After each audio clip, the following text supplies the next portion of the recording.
What is up, everyone? Welcome to Grade A's TV, and today we are going to be talking about the mysterious disappearance of Karlie Gusé. In 2018, 16-year-old Karlie Gusé attended a party after telling her parents that she was going to a football game.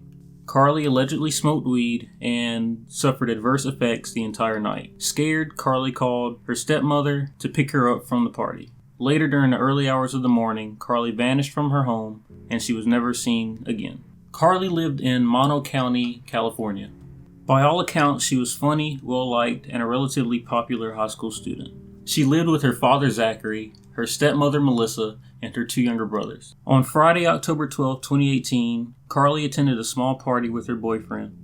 Karlie and her boyfriend allegedly smoked marijuana, and Karlie had suffered adverse effects from the drug. According to Karlie's boyfriend, Karlie started to panic.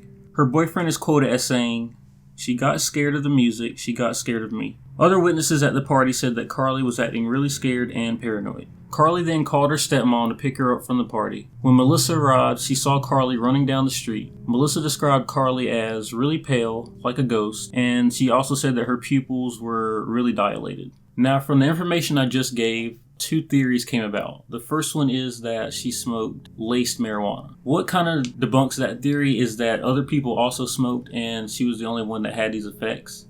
So it's hard to say that it was laced if she was the only one that was affected by it. The other theory is that she may have taken other drugs at the party and marijuana was just the one that she told her parents about, which is more believable, to me at least. And what makes me believe the second theory more than the first is that the stepmom noted that Karlie's pupils were very dilated. And when I think of smoking, I don't think dilated eyes, and I feel like that wouldn't be the first thing somebody would point out if it was just that. That's what makes me think that there may have been other drugs involved, and it just seemed easier, and she probably thought she'd get in less trouble if she just admitted to smoking instead of taking some other kind of drug. It also should be noted that it wasn't her first time getting high. Earlier during the school year, she had gotten in trouble for showing up to class high, but she stopped after being urged to stop by her parents, and according to her boyfriend, Karlie hadn't smoked for a while. Melissa claims that they arrived home around 9 p.m. and that Karlie went straight to bed after having a plate of dinner. Melissa, the stepmom, also claimed that she checked on Karlie and the other children around 5:45 a.m. and they were all asleep in bed. She also checked again between 7:15 and 7:30 a.m. and that was when she noticed that Karlie was gone. It was also noted that Karlie's cell phone and other personal belongings were still in her bedroom. And to me, just with the phone being in her room alone, to me that makes me think that it wasn't a runaway situation, just because I can't see any 16-year-old girl going anywhere without her phone. You could argue that maybe if she was planning on running away, she wouldn't take her phone because they could track it. But then it's the fact that she didn't take any clothes. Like, she legit just got up and walked away. I can't see anyone just running away with nothing. She would at least take an extra pair of clothes or something. But there's arguments either way for that. She could have easily just left everything and decided to run away. I don't see it, but it's possible. After searching the rest of the house first, Melissa and Zachary began to search for Karlie outside the premises of their property.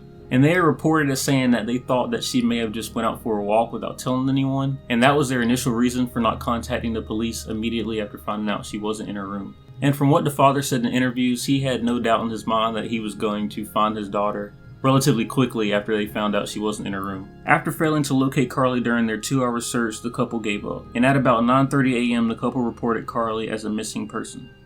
Zachary, the father, also called Lindsay, Karlie's biological mother, and let her know that Karlie was missing. Investigators arrived and began to question neighbors in the area, asking if they had seen a young woman in the area earlier that morning. Witnesses claim they saw Karlie wandering the area between 7 and 7:30 a.m. All witnesses say that Karlie was walking towards Highway 6, which is less than a mile away from their house. One witness was quoted as saying Karlie was looking up, looking around at the sky. Authorities deployed multiple resources such as helicopters, scent dogs, and search and rescue teams to thoroughly scour the surrounding neighborhoods. Interviews with friends and family have been conducted, as well as investigations into Karlie's digital footprint. And despite the law enforcement's efforts, no leads surfaced. And the reason why they deployed helicopters and things of that nature, it's because on one side of Mono County is the national parks and just tons of wooded area. And then on the other side of Mono County, it's the beginning of Arizona, so it's desert. So it's a very beautiful place, but there's a lot of different areas where she could have wandered off to and just got lost. The stepmother, Melissa, is allegedly cooperative and active in the investigation, but investigators note that her story hasn't always been consistent. Melissa has told two versions of her last few hours with Karlie.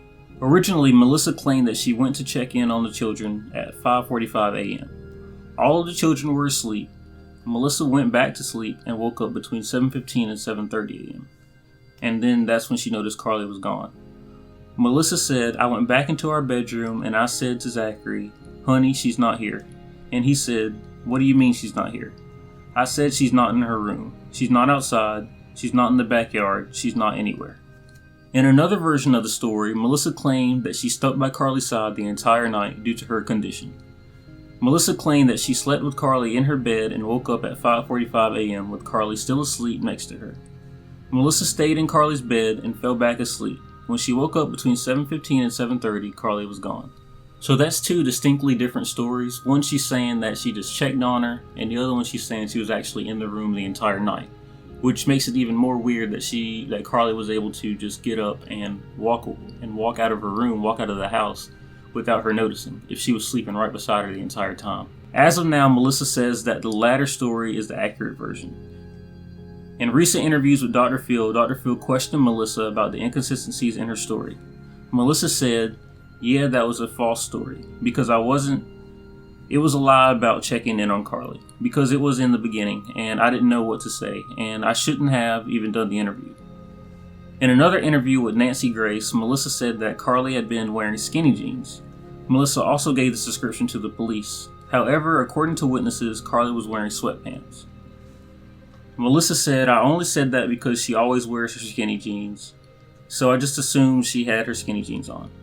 So as far as evidence, there's no evidence of foul play.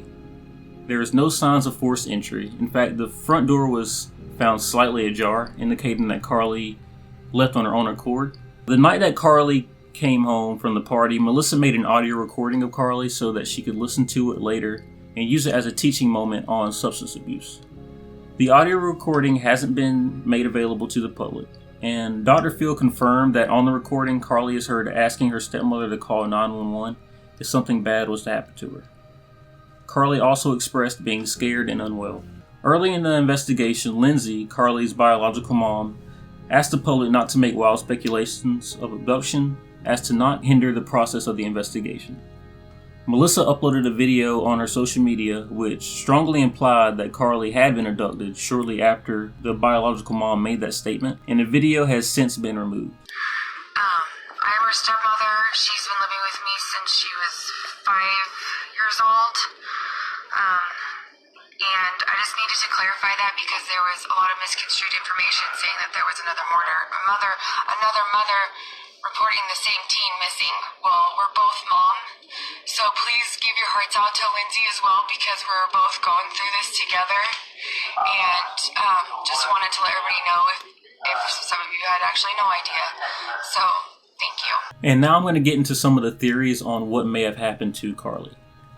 So Lindsay, Karlie's biological mom, believes that Karlie may have suffered a drug overdose and that Melissa and Zachary aren't being truthful. But Melissa and Zachary insist they're being truthful and that Lindsay is just mad because she wasn't a part of it. And to that statement, I can't really blame the biological mom for being angry at them or thinking that they had something to do with it.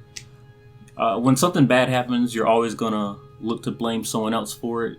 And I'm sure she feels pretty bad that she wasn't there to protect her daughter. I think where her blame is coming from, or why she's blaming them, is coming from a guilty place of just her not being able to be there.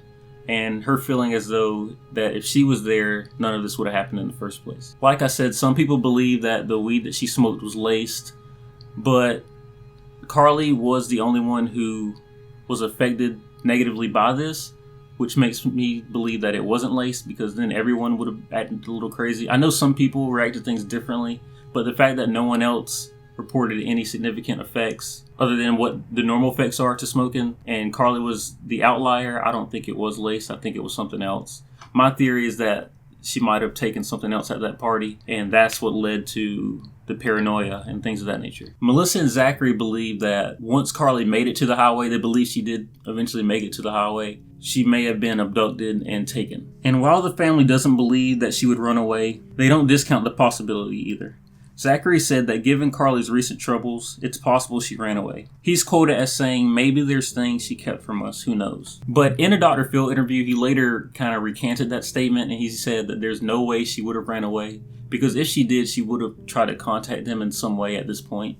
So he doesn't believe that she ran away now. That was more something towards the beginning of the investigation. Another theory, and I think I mentioned this earlier as well, is that she may have ended up in the woods or in the desert. And when the investigation first started, they got helicopters and they looked throughout all that area because that was something that other people were thinking at the time, but they found nothing. That being said, it is pretty dense forest over there, and she could have easily walked in to the forest and maybe got lost. I was reading that if she was feeling paranoid, maybe she realized that people were looking for her and that scared her even more, and then she hid, and maybe she met a fate that way, trying to hide, and she just got in an accident. There's so many possibilities of what could have happened to her. The thing to note is, to this day, she has not been found. This case is relatively current and new. They're still looking for her to this day. And if you have any information, or if you think you've seen her or anything like that, there is a number to call. It's Karlie's tip line. It's 760-932-7549. And then you are going to choose the option 7, and that's to the Mono County Sheriff's Office. There's also a Facebook page and a Twitter page, which I will leave up top somewhere, and I'll leave in the description if you do have any information about Karlie Gusé. But with that being said, I gave you my theories. Let me know what you think may have happened to her, or where she might be, in the comments down below. Don't forget to like, subscribe, share, do all that great stuff.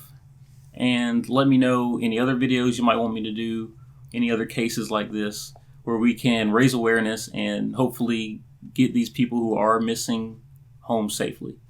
So thanks for watching, and I'll catch you in the next video.